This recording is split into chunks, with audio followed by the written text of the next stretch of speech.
परम सत्कारो प्यारी सात संगत सतगुरु माता सुदीक्षा सविंदर हरदेव जी के पावन पवित्र चरणों में ध्यान जोड़ते हो। प्यार से कहना धन्यंकार जी। सात संगत समय के रहवा सतगुरु माता सुदीक्षा सविंदर हरदेव जी हमें इस निरंकार परमात्मा ईश्वर की जानकारी देकर जो मनुष्य तन था, जो ईश्वर की कृपा से मिला, इसकी कीमत हमारे हिस्से में डाल दी है। लिखा है कि जब जब होए धर्म की हानि, बाढ़े असुर वीर अभिमानी, तब तब धर प्रभु मनुज शरीरा, आफत काल संतन हर पीरा। कि जब जब भी इस धर्म की हानि हुई है, और धर्म कोई ये हमारे जाति वर्ण या फिर कोई मजहब जिसे कहते हैं उसका नाम नहीं है। धर्म इंसानी धर्म सबसे बड़ा धर्म है। धर्म एक ही होता है, इंसानी धर्म।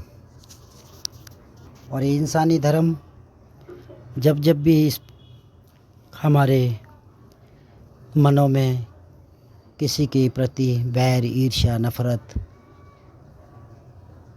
क्रोध, लालच, ऐसी चीज़ें जब हमारे मनों में, जहन में आती हैं, तो सत्संगत हमें इंसानी धर्म से बेमुख हो जाते हैं।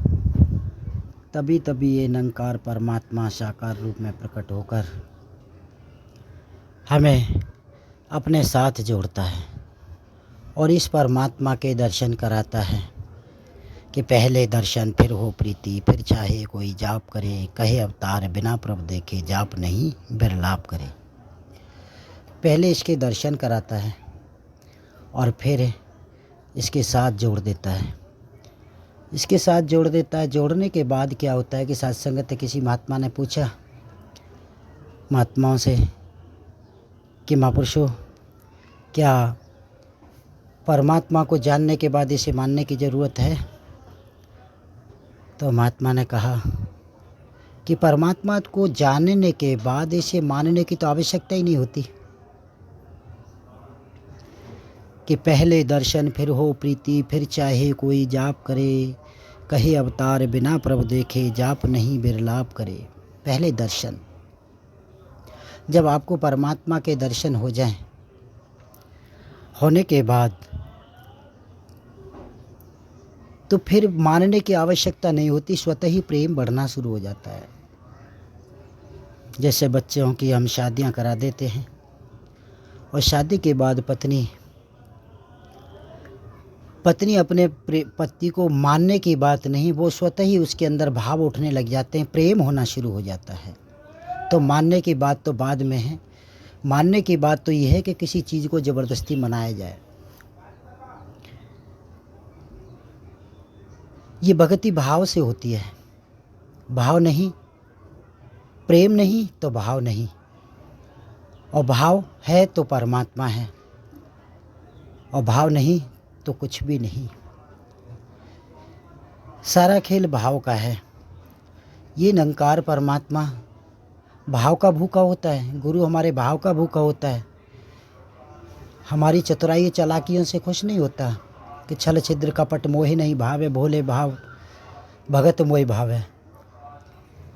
जो छल से, कई बार मेरा मन है खुश करने के लिए अच्छा गीत बोल देता हूँ, अच्छे विचार कर देता हूँ, या फिर कोई दिखाने के लिए कोई अन्य कार्य कर देता हूँ कि महात्मा देखकर खुश हो जाएंगे। लेकिन निरंकार तो जानता है कि मेरे अंदर क्या है। ये निरंकार जानता है, सब कुछ जानता है ये। इसीलिए इससे कुछ छुपा नहीं है। इसे खुश करना है तो निरोल अवस्था में रहना होगा। कोई भी मेरे अंदर विकार ना हो। खुश करना है इसको तो हर जगह, हर समय इसको हाजिर नाजिर देखकर इसकी भक्ति करनी होगी। इसे प्रेम करना होगा। संसार में कहीं भी हम चलते हैं तो वहाँ ज़बरदस्ती प्रेम नहीं, दिखाने के लिए प्रेम नहीं करना। मेरे अंदर से स्वतः मुस्कुराहट आ जाए दूसरे को देख के, उसे प्रेम कहा गया है। अंदर से ही महसूस हो कि ये प्रभु परमात्मा का अंश है, इसमें भी आत्मा है, इसमें भी आत्मा है। ऐसा मेरा प्रेम हो, ऐसे प्रेम से ये खुश होता है। जब ऐसा मेरा प्रेम होता है तो फिर मानने की आवश्यकता नहीं होती, फिर हमें किसी भी प्रकार के और आडंबर की ज़रूरत नहीं होती।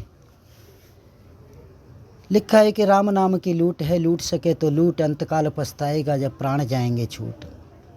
ये संत महात्मा आवाज़ दे रहे हैं कि भाई राम नाम की लूट पड़ी है और लूट लो, लूट लो, अन्यथा ये समय जा रहा है। ये समय बार बार नहीं मिलेगा कि परमात्मा सर्वव्यापी के दर्शन, ये संत महात्मा दर्शन की बात कर रहे हैं। आओ प्रभु के दर्शन कर लो, संदेश इंसानों को सतगुरु मानव बना रहा है, हम जैसे हैवानों को। आओ इस परमात्मा के दर्शन कर लो। परमात्मा के दर्शन के लिए ये महात्मा रोजाना उद्यम करते हैं और इनका एक ही प्रयास होता है कि जो सुख मुझे मिला है सतगुरु के माध्यम से, परमात्मा का के जीवन में आने से, वो सुख सारे संसार को मिल जाए। और हर महात्मा का यही ध्यान होता है कि सारा संसार सुखी हो जाए, सारा संसार सुखी हो जाए, ताकि एक परमात्मा को जानकर, एकत्व भावना में बंधकर, एक के साथ जुड़कर, एक दूसरे का आदर सत्कार करते हुए जीवन लीला को जीते हुए और अपना समय पूरा करें। यही भावना महात्माओं की होती है। इसीलिए दास चल रहा था भक्ति भाव। भक्ति में भाव होना बहुत ज़रूरी है। भगवान भाव से ही खुश होता है। तो दास को ध्यान आ रहा था वो माता शबरी का वृतांत, कि जब भगवान रामचंद्र जी को 14 वर्ष का वनवास मिला और वो वनवास में जाने के बाद माता सीता का हरण हुआ। उसके बाद वो वनों में माता सीता की खोज कर रहे थे। इधर माता शबरी अपने गुरु की शरण में काफ़ी दिनों से आई हुई थी। जब माता शबरी के गुरु खुश हुए उनकी भक्ति से, निरोल भक्ति के कारण खुश होने के बाद उन्हें आशीर्वाद दिया, क्योंकि जब वो शरीर छोड़ने वाले थे तो उन्होंने, शबरी माता ने कहा, हे प्रभु आप तो जा रहे हो, मुझे मुक्त कौन करेगा। तो वहाँ पर सत्संग बात यह है कि सत्संग गुरु पे हमें कितना विश्वास करना है। बात गुरु के विश्वास की आ रही है। तो माता शबरी ने कहा कि प्रभु मुझे किसके भरोसे छोड़े जा रहे हो, मुझे कौन मुक्त करेगा। तो सत्संग तो उनके गुरु जी ने बोला, शबरी भगवान रामचंद्र जी अयोध्या से चलकर तेरी कुटिया पर आएंगे और उन माता जानकी का हरण हो जाएगा, जो रावण चोरी करके ले जाएगा। वो उनकी खोज में यहाँ तक पहुँचेंगे और तू सुग्रीव का पता बता देना। सत्संगत माता शबरी को अपने गुरु पर अटूट विश्वास रहा और सत्संगत हर दिन सुबह सुबह की फूल तोड़ के लाना, रास्तों की सफाई करनी कि मेरे प्रभु आएंगे, कहीं कोई कांटा न लग जाए। इस तरह से सत्संगत हर रोज़ करती थी और बस प्रभु का इंतज़ार करती थी। सोचने वाली बात है, हम कितना इंतज़ार कर पाते हैं। क्या हम इतना इंतज़ार कर सकते हैं? नहीं कर पाएंगे शायद, मेरा विश्वास डमाडोल हो सकता है। लेकिन माता सबरी की अवस्था बुजुर्ग अवस्था में आ चुकी, काफ़ी बुजुर्ग हो गई। उसके बाद एक दिन होता है कि भगवान रामचंद्र जी भैया लक्ष्मण के साथ माता सबरी के पास पहुँचे, जहाँ माता सबरी रास्ते में फूल बिछा रही थी। उनको आते हुए देखकर उनकी एक ही आवाज़ निकली कि आज फिर मेरे फूलों को रौंदने के लिए आ गए। क्योंकि पंडे जो थे माता सबरी को पागल समझा करते थे, और भक्ति में सत्संगत वाकई जो पागल ना हुआ हो उसकी भक्ति नहीं हो पाती। भक्ति में पागल होना ही उसे भक्ति कहा गया है। तो पागल समझा करते थे कि कोई नहीं आएगा, तू रट लगाए बैठी है कि भगवान आएंगे, भगवान रामचंद्र जी आएंगे, कोई नहीं आएगा। और सब फूलों को रौंदते हुए चले जाते थे। लेकिन माता सबरी अपनी दिनचर्या उसी तरह निभाती थी, रोज़ाना फूल तोड़ के लाना और वहाँ पर बिछाना कि भगवान रामचंद्र जी आएंगे, कहीं पैर में कांटा ना लग जाए। रास्तों की सफाई। जब भगवान रामचंद्र जी वहाँ पहुँचे तो माता सबरी को देखा, तो माता सबरी से कहने लगे, माता हमें माता सबरी के कुटिया पर पहुँचा दो, हमें उनसे मिलना है। सत्संगत माता सबरी उनकी तरफ देखती रही और कहने लगी, आप कौन हो? आप कौन हो? और सत्संगत भगवान रामचंद्र जी ने अपना परिचय दिया कि मैं अयोध्या के राजा दशरथ का पुत्र मैं राम हूँ, और मेरे साथ जो है ये मेरे छोटे भाई लक्ष्मण हैं, और हमें माता सबरी से मिलना है, उनकी कुटिया पर पहुँचा दो, आपकी बड़ी कृपा होगी। अब सत्संगत वो माता सबरी को एकदम ऐसा लग ही नहीं रहा था कि भगवान मेरे सामने आ गए। भगवान रामचंद्र जी जिनकी मैं सदियों से इंतज़ार कर रही हूँ वो मेरे सामने खड़े हैं। देखती रही, घूरती रही, और घूरने के बाद सत्संगत प्रभु प्रभु कहते हुए, और समझ लो कि आंसू नहीं रुके, और रोने के बाद कहने लगी, प्रभु मुझे माफ़ कर दो, मैं पहचान नहीं पाई। और सत्संग चरणों में पड़ गई। चरणों से ही उनके पगों को धो दिया भगवान रामचंद्र जी की। और सत्संगत फिर भगवान कहने लगे, माता आप कुटिया पे लेकर नहीं चलोगी? तो सत्संगत वहाँ कुटिया पर जब लेके गई माता, तो सत्संगत आपने देखा है पहले कुछ ऐसा इंतजाम नहीं हुआ करते थे। तो कुटिया पे सत्संगत उन्होंने चटाई जो बुनी हुई होती थी पहले वही चला करती थी, हाथ की बनाई हुई। तो वो चटाई बिछाई, और चटाई बिछाने के बाद बैठे भगवान रामचंद्र जी, और बैठने के बाद कहने लगी, प्रभु मैं आपके पैर पखार लेती हूँ।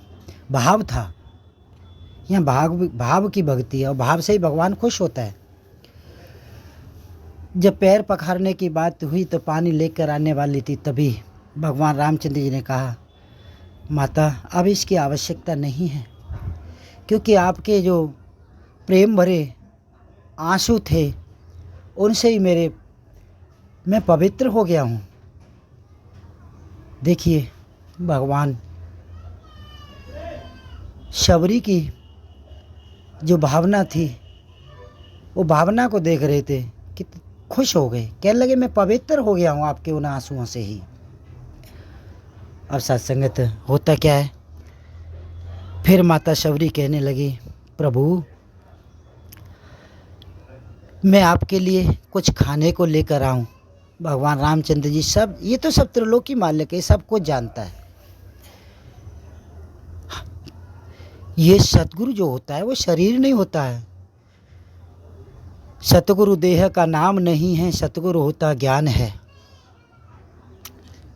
सतगुरु ज्ञान होता है, देह शरीर नहीं होता। भले ही संसार में आज माता सुदीक्षा जी को एक शरीर रूप में देखते हैं, लेकिन ये महात्मा जानते हैं कि विराट स्वरूप की जानकारी देकर माता जी ने समझा दिया कि ये निरंकार परमात्मा ही घट में बैठा है। वो चौपाई नहीं आती कि जब जब होई धर्म की हानि, बाड़े असुर वीर अभिमानी, तब तब धर प्रभु मनुज शरीरा, आपत्तिकाल संत नर पीरा। कि निरंकार परमात्मा ही साकार में प्रकट होता है और ये आवाज़ देता है इन रूहों के लिए कि आओ मेरी शरण में आ जाओ, मैं तुम्हें मुक्त कर दूंगा। तो सत्संगत वहाँ वो त्रिलोकीनाथ भगवान रामचंद्र जी कहने लगे, हाँ माता भूख लगी है। कहने लगी, प्रभु मैं आपके लिए फल लेकर आती हूँ। सत्संगत माता शबरी बेर लेकर आई और सत्संगत उन बेरों को उन्होंने हर रोज़ सत्संगत बेरों को मुंह से काट कर, दांतों से काट कर उसे रखती थी कि जो खट्टा होता था उसे फेंक देती थी और जो मीठा होता था उसे टोकरी में रख लेती थी। अब सत्संगत तो वो बेर माता शबरी ने भगवान रामचंद्र जी के सामने रख दिए और सत्संगत कहने लगी, लो प्रभु आप ये बेर खाओ। और कहने लगी, प्रशंसा करने लगी, प्रभु एक भी खट्टा नहीं है इसमें, सारे मीठे हैं, मैंने चक चक कर रखे हैं।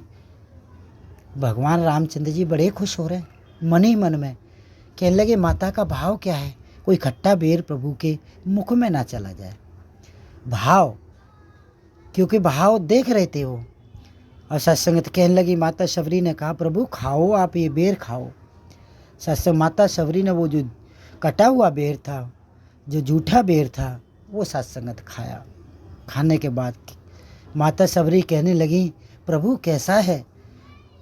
तो सत्संगत प्रभु रामचंद्र जी कहने लगे, माता बेर तो अत्यंत स्वादिष्ट है, मेरा मन बड़ा प्रसन्न हो रहा है ये खाते हुए। तो सत्संगत भगवान रामचंद्र जी बेरों को खाते रहे और इधर छोटे भ्राता लक्ष्मण जी से कहा उन्होंने, लक्ष्मण आप भी बेर खाओ। सत्संगत लक्ष्मण जी को घृणा आ रही थी, लेकिन भैया का हुक्म देख रहे हैं उसे और घृणा कर रहे हैं। और भगवान रामचंद्र जी खाए चले जा रहे हैं और बड़े खुश हो रहे हैं।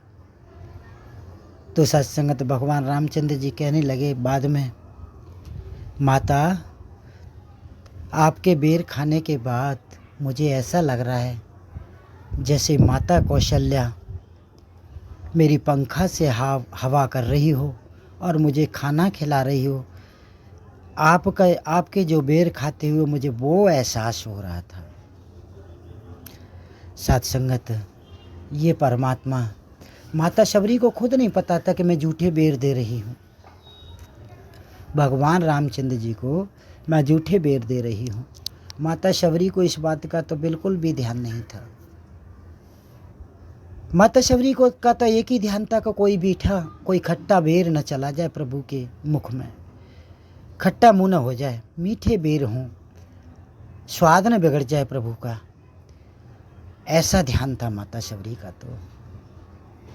तो सत्संगत वहाँ भाव को देखा भगवान रामचंद्र जी ने।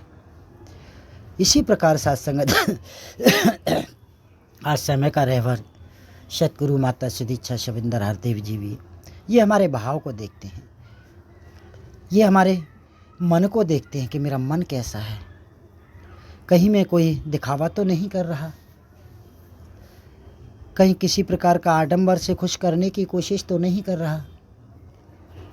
सत्संगत माता जी ये चाहती है कि सत्संगत अगर कोई भी कमी कमजोरी है तो मेरे पास आने की ज़रूरत नहीं है। मेरे जो भगत हैं, मेरे जो संत हैं, जो आप जी के पड़ोस में रहते हैं, आप मेरा रूप समझकर उनसे ही दंडवत प्रणाम करके आशीर्वाद ले लो, वहीं से वो आशीर्वाद आपको मिल जाएगा। तो यानी आशीर्वाद जो मांग रहा है उसका भगत का भाव तो होना चाहिए। मैं पड़ोसी को पड़ोसी समझ लेता हूँ, पड़ोसी को पड़ोसी समझ लेता हूँ, मैं गुरु रूप नहीं समझ पाता। इसीलिए कहीं ना कहीं भक्ति की श्रेणी में मैं पीछे रह जाता हूँ।